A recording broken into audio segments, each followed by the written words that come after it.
Hey, good afternoon. Nandito tayo sa ating munting taniman. Ayun, pinalot ko na yung mga palaya ko.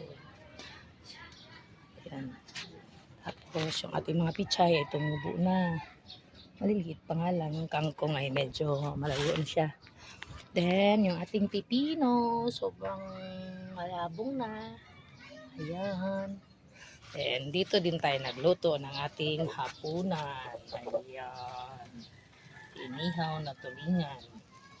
Dito sa ating munting taniman, meron din tayong dirty kitchen dito para sa sarang pagluluto. Hoy, mga kagoy! Maki, Max! Kasi pakain ako ng ating mga alagang na aso, pusa. Ayan, yung ating mga pusa, yung isa pinakawalan ko. Ayan, yung ating mga cat. Hi, fish!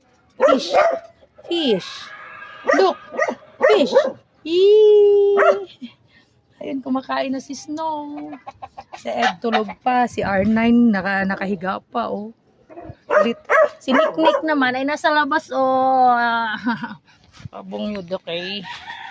Tapos nagluluto pa ako ng aming ulam ngayong hapunan, dalawa ng aking partner for life.